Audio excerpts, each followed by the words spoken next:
Hello and welcome to the London Property Podcast. Today I'm joined by my co-host Chris Mulry from Knight Frank and Head of Prime Lettings, Stephanie Russo. Great to have you guys. Thank you so much. Shafa. Absolute pleasure. So Chris, I thought me and you would start off by having a quick recap on where we are with the central London property market, and then we'll dig in a little bit with Steph regarding where the lettings market is at. So I'll let you kick off. Yeah, How are you finding everything? Yeah, fine. I feel relatively quite busy at the moment. There's a lot going on. I would say that it's a difficult market. Everybody kind of understands that. For some people that I've spoken to, they said it's the most challenging market that they've faced in the past kind of 15, 20 years. But there's a certain type of inventory that's selling at the moment, and we have all different types of clients. So there's kind of particular sales that are happening. I know you're busy on the acquisition side. Yes. So there's always going to be a market. So you said that there's a specific type of sales going through particularly. So from what I'm seeing in terms of our stock, I found that anything that's pretty much priced right, refurbished very well, and in particular pockets of London are definitely still trading. Are you finding it's the same or? Similar to that. Talk about the difficult sales, anything with a super high service charge or higher than average, anything which is kind of above commercial, anything which is maybe lower ground without a garden. These kind of sales in a challenging market, people are just really unwilling to kind of make compromises. So the boxes just need to be ticked. And whether that is being on the right street, something that somebody feels like they can add some value to, that's kind of motivating people to move forwards, or like you say, something that's turnkey. So there's particular sales that are always going to trade in any market. People need to move because otherwise they need to do something. They need to rent. So we'll speak to you about what's going on in that market in a moment. Just hang in there. So what I would say, for us, we're definitely finding it that now is, I've never seen a market like this where it's pretty much 100% of a buyer's market. Like the prices that we're seeing across the board in terms of what you can achieve, especially for unmodernised stock where no one wants to touch it anymore. The pound per square foot that we're achieving on the way in are just absolutely crazy. Like Belgravia, unheard of. You're buying for £1,200–1,300 a square foot for an unmodernised house, flat, apartment. For me, is absolutely insane. And you can achieve the upside by doing it up. For me, it's a no-brainer. But I think the thing that London lacks at the moment is confidence. That's what I really feel like. Like before, I had to kind of convince my clients of this is a good deal. Now I have to convince them this is London. And the comparisons they have with London, Dubai, and the other markets is a big tough sale from what I'm finding. Yeah, there's people out there at the moment that are risk takers. So people like yourself, you're out in the market, you're out there spotting opportunity, thinking this is great. The kind of typical buyer who is quite risk averse, that doesn't need to dive in right now, pre-budget, they're probably just going to wait. But like you say, there's really good opportunity out there at the moment. And I've been saying to kind of people within the industry and buyers and sellers alike, we're probably at the biggest height of uncertainty because we don't really know what's going to happen at the budget. Nobody has a clue. So we're at the highest point of uncertainty. We're kind of too far off it, but we know it's coming. So like if you agree a sale now, you're probably not going to get it through until the budget's done anyway. But I've equally spoken to buyers who've said that, look, they think it's a really good opportunity. Maybe they've spent their whole career in business taking risks, and they're buying. So this market's not for everybody, but things will change in a couple of months' time, and we'll be talking from a different point of view. Sure. I mean, we've already touched on the budget in the last podcast. And I think obviously that's something we'll have to park for now and wait and see what the government decides to do with that. But just in terms of sales, how are you finding your book of sales going through? All very busy? Look, I'm working at the moment, and I'm up till kind of like 11 o'clock at night, and I'm up at sometimes kind of 5:30 in the morning. Yeah. So when people say to me the market is really difficult, it's most difficult it's been in 20 years, it is. But like I'm busy in terms of taking listings on, getting offers agreed. Prices may not be where some people want them, but some people need to move, and we're offering a service for them, and we're there at any point in the market. So from my perspective, I feel like I'm busy. From my personal perspective, I definitely agree with you. I really feel like if you produce a really high-end finish and you've bought very well, and the property has a unique factor to it, I do feel that there are still buyers out there that are looking to buy. And I think as long as you've bought well and you've kind of created the right kind of feel, the right kind of finish, something like where we are now, I mean, they are trading. And that's the key. Yeah, 100%. Something like this, you're not on the market with it yet, are you? No, yeah, I think we are. Oh, are you? Yeah, we are. Okay, yeah. Well, why is it not sold already? I mean, it has been 2 weeks, yes. It's been 2 weeks, but we'll wait and see how that pans out. Well, you can always, rent it. Find a buyer. We my angle. We got there in the end. Thanks, Chris. So, Steph, obviously, it's an absolute pleasure to have you here with us today. I've been begging you for a long time to kind of join us on our podcast. So obviously, Steph, your main speciality is focusing on lettings, ex-Chestertons, head of super prime. How are you finding the lettings market? It's been really busy, actually, the entire year. I mean, now we're like entering soon Q4, and it's been really, really productive. I guess the sales market hasn't been as performant compared to the previous years. Therefore, especially at the high end, when all the complications are in place, which is mortgage rate, for instance. And I don't want to go too much in details, but when people feel a little bit uncomfortable, they just choose to rent rather than buying, and they want to park it and take their time. This year, especially, the short-term rentals have been performing extremely, extremely well, where people start with a month or 3 months, and then they extend to 6 months, and then they choose to either do, a longer term, or they choose to buy. There's been 2 properties in that instance where they started with a 3 months rental and then decided to buy it, actually, despite the market, just because they fell in love, they felt very comfortable, and they decided that was the right decision for them and their family. Mm-hmm. I guess depending on, areas as well, because I was covering all London, so it could be, Richmond, Battersea, Belgravia, St. John's Wood, so very, very different markets overall. Yeah, and we just touch on the short-let part of your business. Obviously, short-lets is really kind of, I'm guessing it's very seasonal, or is it pretty much throughout the year? It's been, historically, it would be very seasonal, where January or December would be extremely busy with overseas, Middle Eastern or American would love to spend Christmas here. Yes. But this year has been very different, and there's been like a very high increase. For instance, June, I'm not going to talk specifically in figures, but we did more than doubles the numbers of short-let that we did the previous year.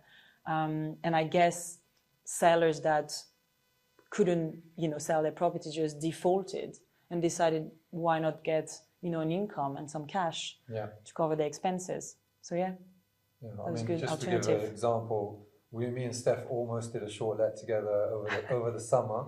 But I think honestly, it was crazy how the market was this summer in terms of short-lets. I think we increased our budget by $5,000 a week. We still couldn't find something that would, or there wasn't enough stock around at the time. I just remember it was absolutely crazy. You were flat out. In terms of work. Yeah, we did. Yeah, we did. Actually, we saw a fair number of properties. Yeah, and we started early as well. Yeah, it was just absolutely crazy how busy you were. And nice, great. Is there much inventory on the market? Because the reason I asked one of my best clients in Belgravia, he said to me, I've just seen this grade 2 listed property in Greenwich. And he was like, can you inquire about it for me? It's on with our company, but I don't cover ground. I was like, yeah, I'll have a look at the details for you. He goes, I want to rent it and then I want to buy it, but I want to explore the area first. Anyway, the client won't rent the house to him because they just want to sell. Yeah. And I was like, okay, look, let me just find you some other rentals and then I'll come back to you. And then I realised I couldn't find a single house on the market. Really? Yeah. Like, that was as nice as this, like overlooking the green and what have you. And I was like, there's just no inventory. Like, and I kept expanding the map for like half a mile, 2 miles, and there was just nothing there. I found him something, but it was like a horrible looking house in comparison to the one that he was inquiring about to sell. So I was like, that's why he probably asked if he could rent it, because maybe there's no stock, I don't know. I think, actually in terms of percentage, there's 60% more people that have renewed where they were in terms of rental, so they stay. Therefore, there's less inventory coming back onto the market as well. And do you think with the, I'm going to throw it in there, the rental reform bill, has that changed anything in terms of the amount of supply that's in the market or not? Or if you're in super prime, I guess it doesn't really kind of super prime hasn't been affected by that, but at the low end of the market, core market,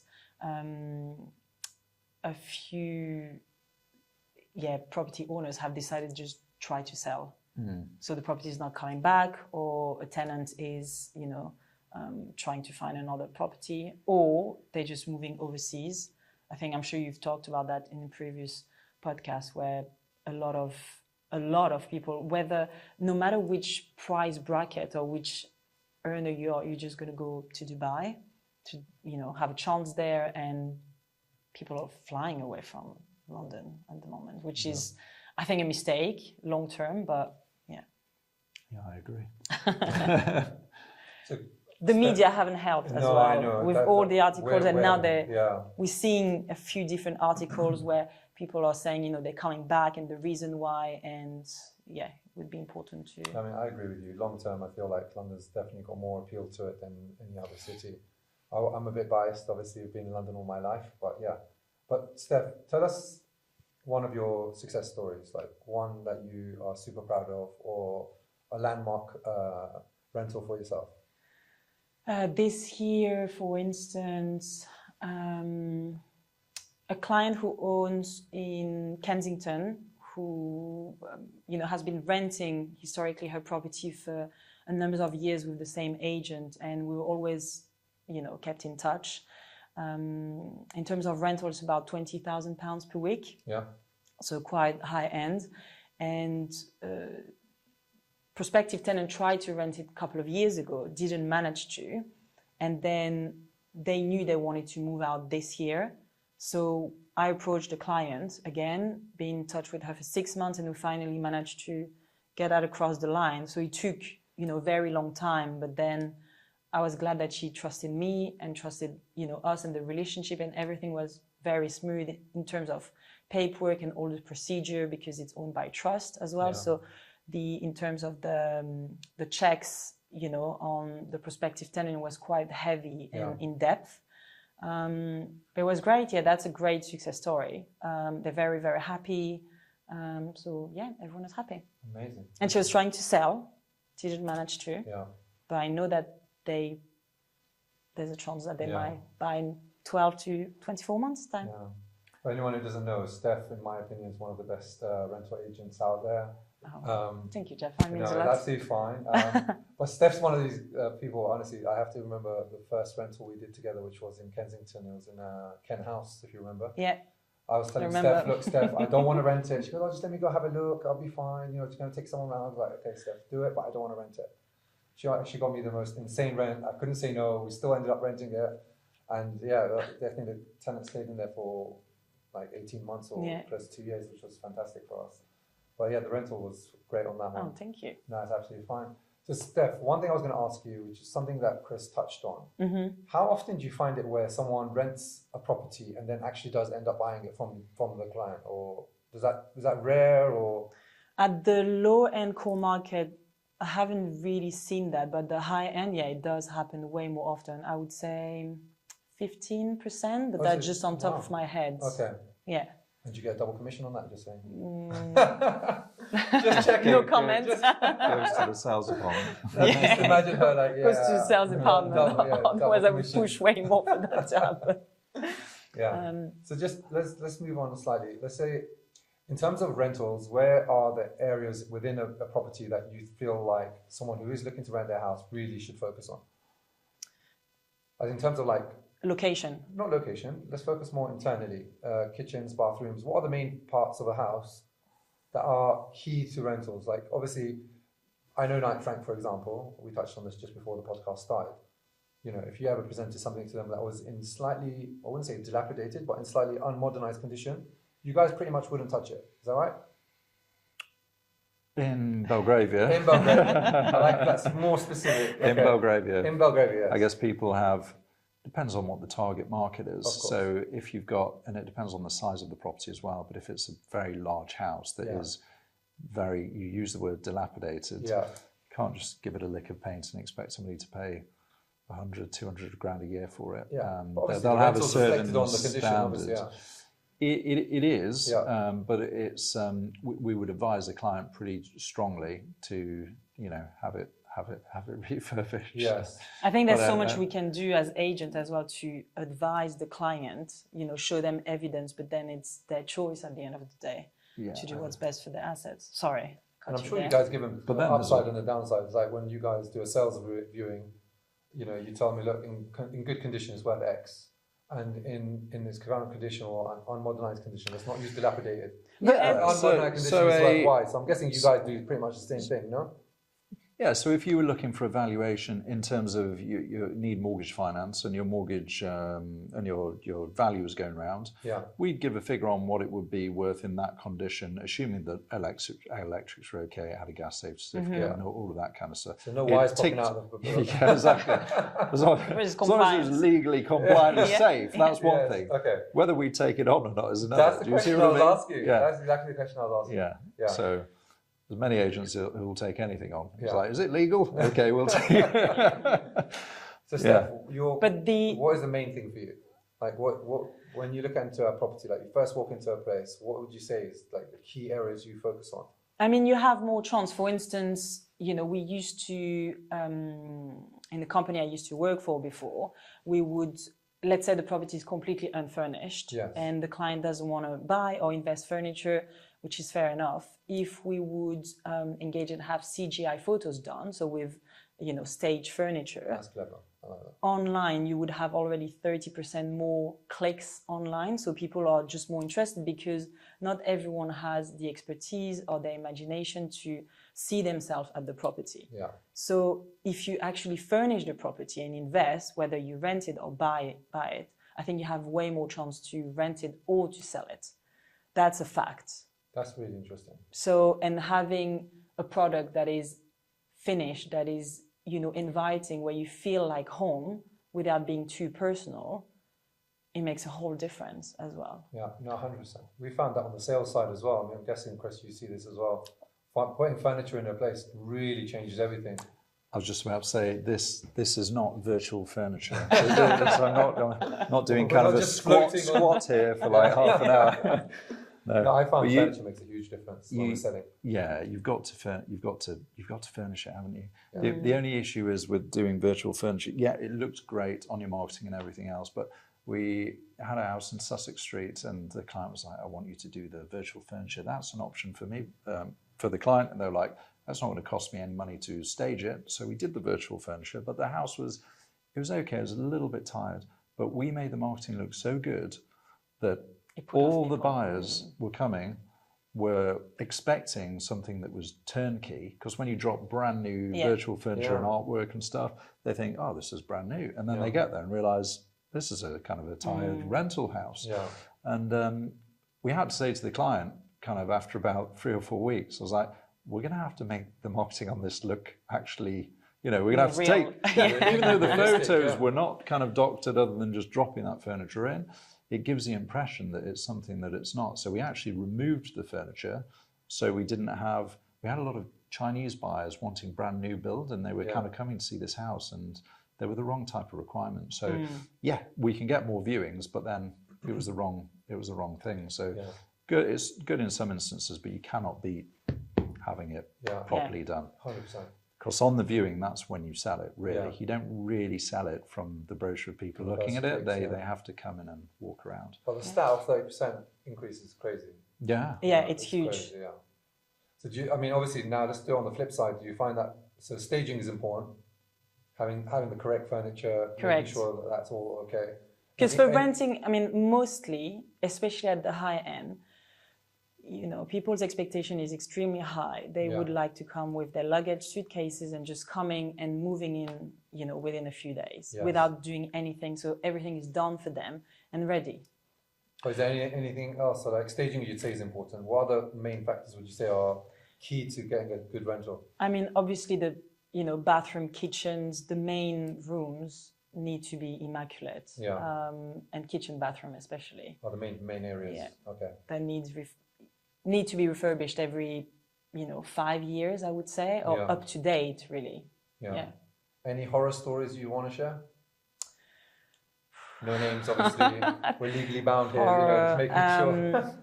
Yeah, damp, I think. You know, we were talking about the rent reforms bill, which I don't really touch on, but I'm French, you can hear my accent, and it's been in place already for the past, you know, 2 decades. And it's changed a lot, the dynamic, especially in big cities like such Paris, because all the standards have had to, you know, increase. So in London, that will benefit tenants, but also landlords. And I've had, you know, scenarios where clients would just repaint very briefly on the damp issue, but then it would come back after a few months, and then you have the tenants complaining, and we get the blame as agent, but it's not our fault, For sure. you know, or our decision. So, and I think that's really bad, because Yeah. everyone deserves to live like in a, you know, good environment where you feel at home. 100%. But you just jumped from damp to Paris, and I thought, Sorry. I was like, where is she going with this? Not just the standards, Nice. the minimum standards, yeah. No, fair enough, fair enough. Chris? I've got a question for you. So Yeah. if you've got, say, I don't know, a typical 2-bedroom flat, or you've got like a much larger house, is there a higher propensity for a tenant to want a house furnished of the 2-bed or the larger house? Oof, that's a good question. I don't know. Because do you want to spend all the money on staging a small flat and then them saying, I don't need any of it, I've got my... What? Is there a percentage chance? I don't have it on top of my head, I'll be honest. But it depends, because some people are... when it's a 2-bed, it can be very transitional. So they're going to stay 6 months to a year. They don't necessarily would like to invest in, you know, furniture. If it's a house and the investment is consequent and quite large, you know, they would consider probably having fully furnished. There's more flexibility, or part furnished, I would say.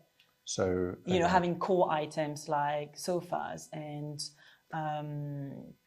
you know, armchairs and beds.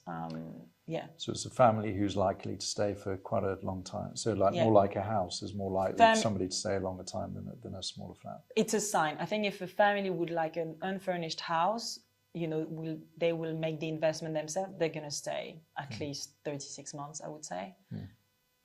Yeah. So Chris, I want to ask you a question, which is, I would like to hear your opinion on. So basically, I usually find that if the rental market's doing well, the property market's slow. Because usually people are either doing one or the other. This market, Steph's told us, kind of telling us that the market's doing very well and you're very busy. Would you agree with what I've said in terms of one opposing the other in terms of the market, or? It's normally like that. Yeah, it's normally. It is, I would say so. And lettings have been having a run for quite some a time while now.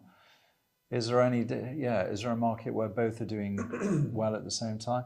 I know, well, correct me if I'm wrong here, but I thought lettings recently started to come off a little bit in terms of the figures that they were achieving.